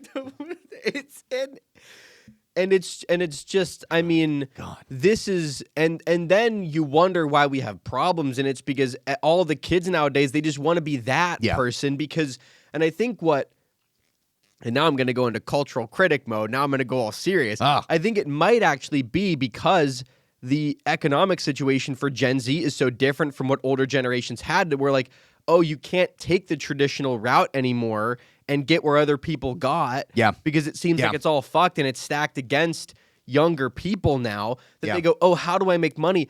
Oh, it's by streaming 23 hours a day on Twitch and being an influencer, because you look, because if you're on social media, those are the people that you see making all of the money. Yeah. So you don't go on social media and see like a construction worker who's like making a good living and like working his way. You don't see it. That's not what's popular. You see some guy like, his subscribers just send him drink combinations in the comments, and he makes it, and then he reviews it, and he makes like 4 of these a day, and then he makes $30K a month. And I know. It's impossible to keep up with or understand. But I will say that, there's nuggets of gold in there. Like, like one of the, I think a lot of us probably know of Logan, like the cucumber guy. Did you guys ever get into that side of TikTok? The guy who would eat a cucumber a day and have all these different recipes and ways to eat a cucumber. I did hear about this guy. I got a lot of love for Logan. I mean, I'm a vegetarian, and so like you give me 70 different recipes of how to make a singular, different cucumbers, like eat one cucumber in 70 different ways. Yeah, I'm a fan of that, so I'm good with that. Is that Logan's main source of income? I don't know, but it probably is. It's probably making a good amount of money. It probably is, but he's one we need to protect and preserve for sure. It's not all ridiculous, right? There are some, but if you look at like most of it that you see it's just like I don't even understand why this would be popular, but it is. Well, and another one that comes to mind that I fully love, and it makes me ask, like, why is, I don't know if you all have seen, I think his handle on TikTok is the Trash Guy, and it's this guy who is a trash person, drives a trash garbage truck. Thank you. Yeah. In Idaho, and he posts videos of him eating a full head of lettuce. Full head, and like eats it, like literally you have to go look at it, and like he just goes into it with fury, and he'll put like different toppings on it and salad dressings and stuff, and I love it. And at the very end, he always has what he calls the lettuce booty, and then he like throws it at the trash, at the garbage truck, and it's gold. And like I've never craved a maybe I can't say that word. I was about to say the word. A freaking head, a full. Can I say fuck on here? Yeah, you can. Yeah. I've never wanted a fucking full head of lettuce until this man. Are we seeing it? This is the guy. I'm learning so many new things. Is this the trash guy? Yes. Yeah. He just, wait a minute. And he looks like such a wholesome, nice guy too. Seriously, like I would love to hang out with him.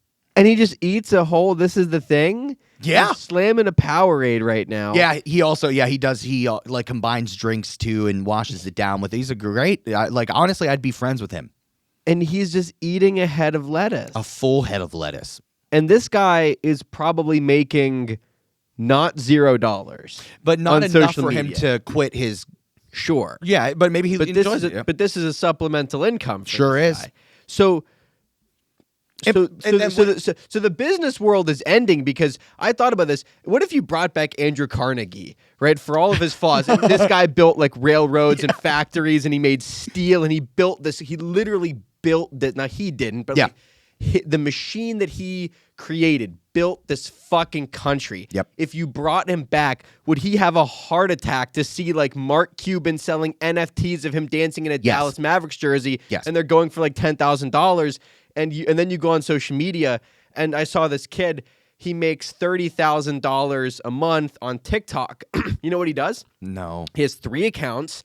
He posts those fake Reddit stories on top of Minecraft parkour content or Subway Surfers, and they're all these like fake rage bait stories that people just eat it up. And I've fallen into one of those spaces once. It just ruins your mental health. It's like actually horrible content for you to be consuming, because they're all fake and they're all just rage bait, and it's like it like destroys your faith in humanity, because for some reason you think these people are real. They're all fake, and they're fake. I know they're fake now, and he posts these 3 different videos to he works for like an hour and 30 minutes a day, and he's like, I'm generating $30,000 a month. Andrew Carnegie would have a heart attack. I know. Bring back Rockefeller and like Yep. Frick, and like these guys would be completely aghast at what business in this country has become. Nobody's building anything. I know. They'll be like, "What do you?" Mark Zuckerberg is building he's building the cage for the metaverse. That's Yes. the physical thing he's building. That's a good way He's to put it. building the Yep. server box. Yes. So he's building something real, but the actual product itself is just digital real estate, which I'm desperately trying to get involved with before it becomes. How great would that be if in 10 years they were like, let's talk about the digital real estate bubble of 2035? It'll happen. It will. There will It be will. a digital real estate bubble. Yeah. And they'll be like, we were buying subprime mortgages in the metaverse for crypto, for Ethereum. I bought what a nightmare that'll be. It's a nightmare. Yeah. And like nothing's real anymore. It's just nothing is real. And this is why I'm spending less and less time on social media. Yeah. I'm getting out of those spaces, and you find out that the real world, for all of its problems, is something that we should like desperately cling on to with every ounce of strength we have, because this digital space, even though it has its benefits, It does. But that doesn't seem to no one's focusing on the benefits. It seems like everything that's becoming big now is like, I don't even understand what the long-term benefits of this. I don't even understand what it is. There are none, really. And you said that you're like getting off of social media, and I like social media, but as per the advice from the Globe, I should be getting off of social media. You should be getting off. I really should. And even though you were never on there in the first place. I guess I wasn't. Was I? No one knows. Nobody knows. Yeah, it's confusing, and it's a team of people over there. I'm just the guinea pig. And welcome to the post-truth world, folks. Yeah. Angelo, how great would it be if you just took off the mohawk? You were like, and actually, we just started changing out props, put on new glasses. You're just like, what's real? You never know. You never know. Maybe that should be the show that you do. You could just like have a bunch of props. Yeah. Just an assortment of things. And you just always keep the audience guessing. You do a segment where you introduce somebody as something that they're not. Yeah. And then you go through the whole episode, and then you flip it right at the end, and then it just cuts to black. You gotta love deception, right? Yes, a cinematic type thing where you go, and actually, this guest isn't even real. It was ChatGPT the whole time. How do you know that I'm not AI? To be honest with you, I'm starting to ask myself, are you? We're convinced that Gavin's windows in his dorm are AI. We're convinced that the actual building is just a solid brick, and they've just tricked people by putting in ChatGPT windows with fake sunlight. Hey, cruises are doing that, where they're where there's actually no windows like out to the real world, where they are putting like windows that are digital. They're TV screens? Yeah. Is that real? Yeah. Yeah. I mean, I've never seen one myself. You wouldn't be able to pay me to go onto a cruise. Right. You couldn't pay me to go onto a cruise. Unless I was ready to just say goodbye to this dear earth. You couldn't pay me. You couldn't. Even before the TV windows, you couldn't pay me. Listen, you mentioned I'm older than you guys. I've seen the Titanic movie, okay? You're not. Oh, so that's okay. I mean, that's not the catalyst, but listen. Right, but that's one of them. Yeah, somebody's got to take what happened to Jack and use it to benefit their life. I'm not going on. I'm not going on no cruise. Right. Mm-mm. Have you seen Tim Dillon's like cruise rant on Joe Rogan? No. It's so good. You'll extra not want to go on a cruise after that one. Yeah. It's so good. I don't know how much further extra I wouldn't want to go on a cruise. I'm completely disinterested. Yeah. I just don't get. You want to go on a boat? You want to spend $150? Yeah. To spend a week on a boat? Yeah. With unlimited, all you can eat. Yeah. Floating on the ocean. Yeah, I don't know. Good. I love human beings, but I don't love people that much. Like that I don't love people that much to be on a boat with them. Right. I love human beings in general, but I am not going to be on a boat with thousands of people. I don't even like going into like communal swimming pools and stuff like that. You know what I mean? Like that's not for me. I've been thinking about that too recently. I'm just like, I used to jump in communal swimming pools as a kid. Yeah, and I know. If anyone thinks the chlorine in those pools, again, you'd have to put a lot more chlorine in the pool to keep the water. It's just, you Yeah, I also I agree with that. Yeah. It's well, all right. We gotta get back into. I don't know where we went. Well, I think I got it off the rails significantly whenever you were talking about Gavin having AI windows, and then I was talking about the cruises now having window TVs and all that. And that's a horrifying fact. It really is. That's horrifying. It is. Wow.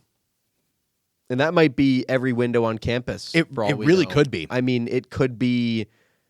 Are we even sure that Lawrence Hall exists? Is this new basement of the student center a physical, or am I entering the metaverse somehow? I always feel different whenever I walk down those steps, and then I feel normal again whenever I come back up. So I have no clue. I don't know. I mean, right now, like I can see Lawrence Hall from this window, but it doesn't look the same. It looks slightly, just the slightest bit different right now. Could be the angle, or it could be the. Every Point Park freshman should listen to this episode. This would be a good. This would be a good. You know how it's like, like when you get new fish, to put them into the fish tank, you have to like acclimate them to a little bit of the water. Like, where are you going with new fish? Like when you get a new fish, you have to like acclimate them to a little bit of the water before you put them in the tank. You have to acclimate. Right, before you. This is how you acclimate to Point Park. You listen to this show. Yes. You listen to it. I'll put together a folder of just a few episodes you're going to have to go through to get a real idea, and this is one of them. Yes, this is the career readiness curriculum. The new curriculum is just watch episode 65. What a hilarious cheap plug that would be. Yeah. It's worth it. It's worth it. It's worth it. So we'll get back into this here. So, what kind of differences? Because you've been here for 6-7 years now, right? Longer. I'm not great at math. You got here in 2016, right? No. 2018. Yes. 2018. Yeah. So 6 years. Is that what it comes out to? 6 years. 6 years. How have you seen students change from, have you noticed, mindset changes, in attitude or an approach? You've seen a small sort of subset of Gen Z come through. Yeah. And how do you think that's different from, whenever you were our age and, your peers were our age? Yeah, I mean, I think that to be honest with you, I see differences in every class that comes in. Like this class that came in here in 2024 is vastly different than the one from last year, I would say. So yeah, honestly, I think that's part of the value. Again, I've mentioned this, like the value of higher education in college, and that's why I have it as my profession, and it's a passion of mine, is because I feel that like every year really is different. If we want to like kind of go more macro on it, I guess, one of the things that I really appreciate about the students of Point Park and of colleges right now is, for better or for worse, they really, really want to be heard. They have things that they want to say. They're not afraid to say it.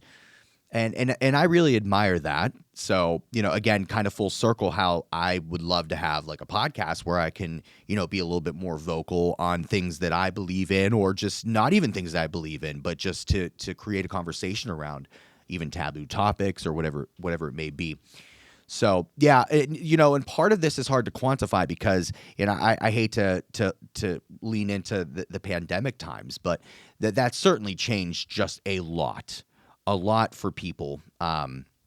I think that we got kind of used to a certain way of life, a certain type of isolation, and I think that, it's going to take some years still to kind of fully get back to that. And to work well together and to collaborate better. Not saying that none of those things are happening. They certainly are. But I think that we could all improve, me included, on those areas. So, but yeah, I think that the other thing too is that one thing that impresses me about the students of today is, I mean, obviously, like they have like really grown up only in this world of social media and technology. And I was talking to Travis Shaw yesterday, the director of accessibility services here. Great guy. I bet you'd have a good conversation with him too. We were talking about, I think we were talking about physical media. He was talking about how his parents had like a laser disc player, which I don't even necessarily know what that is. Do I? But he was referring to like, because we were talking to a student at the time, and he told this person, "You wouldn't know what that is. These are the like before times, you know." And I was like, "The before times?" He's like, "Yeah, it's that's the times like before social media and before all that kind of stuff." Like, yeah, like I've always been around social media. I would say for the like in my like young adult and even like high school kind of years, there was always social media and the internet, like all that, but. I don't know. There's definitely something to be said about people who have grown up like fully immersed in this, and I think we just need to be able to talk to each other more. It kind of goes back into like civil discourse and having open dialogue and being cool with other people, having other opinions, and that not meaning that they're a bad person because of that. Have you seen? You sort of maybe like briefly touched on this, but have you sort of seen the election? Has I imagine that's been having an effect on students that are coming to talk to you. Have you seen sort of political division get worse over these last 4 years, or how's that been? So I think political division was at least in my sphere of life. I think it was more during Trump's presidency than right now. I think that with President Biden and Vice President Kamala Harris, that it kind of brought the pendulum back for some people. So, yeah, I don't know. I think that we're gonna. It depends on what happens in this election cycle. I think that like if Trump were to win this time around, the division's going to be exponentially larger than it was before. But right now, like, is there still division? Certainly. I think it was more during Trump's presidency. That's also, I think, by nature of us being in Point Park, there's predominantly, you're going to run into more people that are left of center at this school than there are right of center. Of course, and nothing wrong with that. So, yeah, I mean, I certainly, I'm interested to see what happens with this election cycle and how students react to it. That I'm looking forward to. I hope that we respect each other throughout the process of whoever wins, and that we continue to just move forward and treat each other as human beings. And I know there's a lot at stake for a lot of like different communities, and so it depends on really who you are, where you come from, how you identify. There could be a lot, I guess, at stake and at risk with this election. But I would like to hope and think that regardless of who wins, that we all should be able to move forward together and still voice our thoughts and fight for the things that we believe in. One of the good things about this country is that every 4 years you get to make an impact on, kind of who's at the helm. Mm-hmm. Yeah, if people looked out for their own little part of the world more, the person that's the president has a significantly less of an ability to potentially do harm. Yeah, it goes back to like the local kind of government stuff that we were talking about and having a voice there. And, that's why I really do respect like students here in student media. I really do love the Globe. And I think that the majority of the writers and staff over there know that. I have a lot of them in my classes. I look forward to Wednesdays every week so I can pick up a Globe article. I'm also fully open to doing interviews with the Globe and stuff. You don't really always see that. Like a lot of the times, like there's a deferment to like the PR teams and stuff here. I'm always down to talk. Last spring semester, I was in the Globe like for 3 or 4 weeks in a row whenever I took over the UAC and all that kind of stuff, and sat down with Aaron Newton, who was the editor-in-chief back then. And so, like, I think, like, the Globe and UView and WPPJ and students who are doing podcasts, like, I think that that's a good embodiment of what it's like to look locally and try to make changes. I mean, we look at the Globe article from last week about the moldy food, and days later, WPXI is reporting on it, and the health department's here, and the health department's coming back, I believe, this Monday to check to make sure that things have changed. Was that because of the Globe? I don't know. I kind of think it was, to be honest with you. I think they put a spotlight on it, and that's what allowed the storm to kind of culminate, and I'm proud of them for that. So, yeah, I hope to just keep seeing more and more students lean into their voice and lean into the media opportunities here, and you can see that sometimes you could be an agent of change with it. And now I'm gonna do a thing. I might get not in trouble for this, but I might just get my friends might be like, "Why'd you do that?" Okay. I don't know. But would you like to do a one-on-one interview for the election show at UView With who? with me? A one-on-one interview election. Why would you get in trouble for this? Just because I'm not producing it, and they're keeping track of who's being invited to do segments, and I would just be like, "Hey, by the way, I invited Angelo to do a segment." I'm down. But I'd just be curious to get your perspective on like how this has been, because I think you have a unique perspective because you talk to so many students and you're so involved in the day-to-day of what students are doing that you have an interesting perspective on some of that stuff. I'd love it. Cool. Let's do it. All right, we're gonna wrap here with some questions here, because it's been over a year. Isn't that crazy to think about? Since you've been last on the show, it's been over a year. Yeah, I know. It's pretty nuts. It is nuts. And hopefully, I mean, I don't know what your plans are after this year. No, we'll do another one next semester. Yeah, We'll have you we've back got on. We'll keep doing them. Yeah. And I wasn't meaning. Of course, I know you're busy. I wasn't meaning like, how dare you not? No, come I know, back I know, here. That kind of thing. Hey, you guys are busy too. You guys get some really good guests on here, and that's awesome. We've been having fun. What's something that's fundamentally different about you now, as opposed to last time you were here? Fundamentally different. Yeah, like is there anything that's like noticeably? I mean, not necessarily that I've noticed, but is there anything that you've been thinking about that's changed, that's had an impact?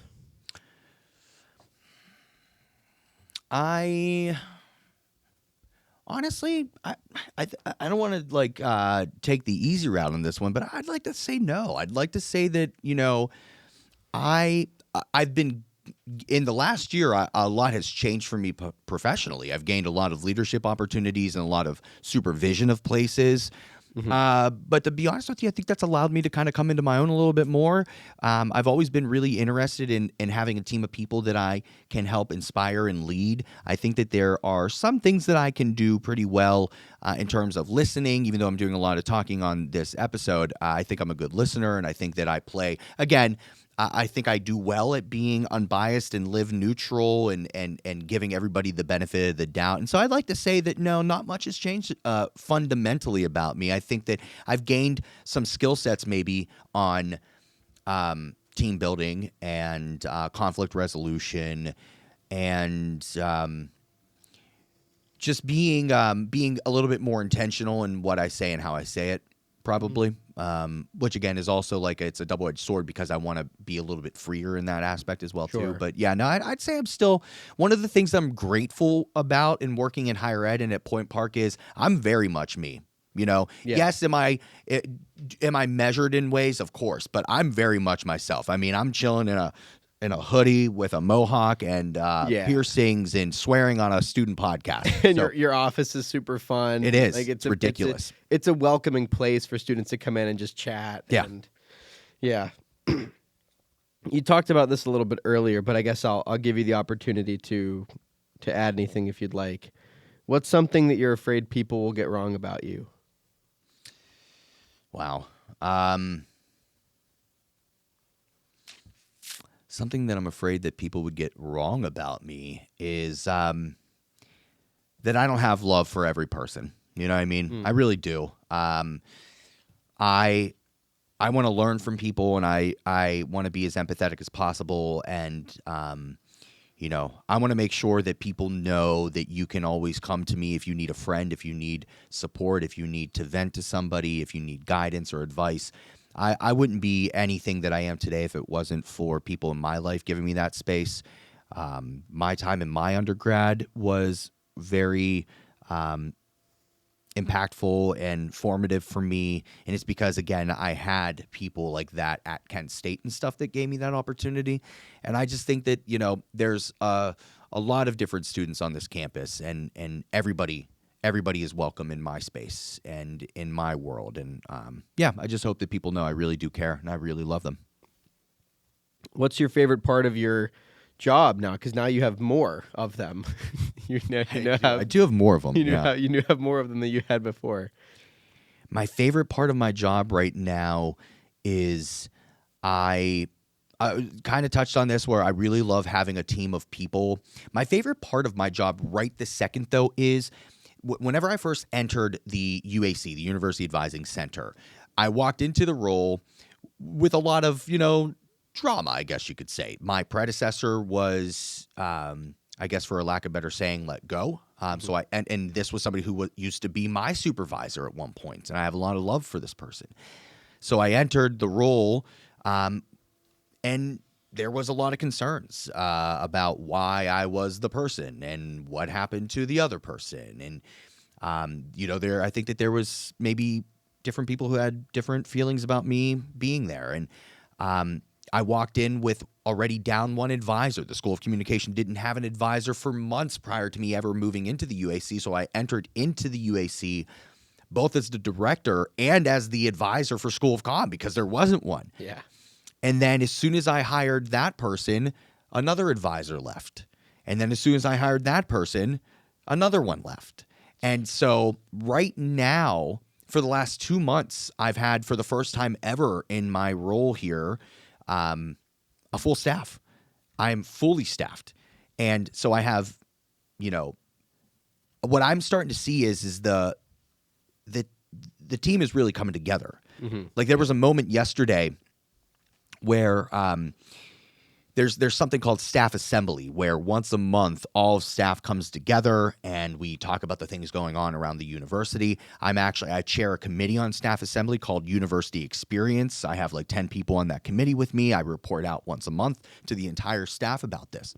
And as soon as staff assembly was done yesterday, I literally logged off the virtual call, and there were 5, 6, 7 of my employees outside my door that came in and sat down on my couch and sat down in my chairs, and we were just debriefing about some of the things that we talked about. And we spent like 45 minutes just shooting the shit about that, about other things.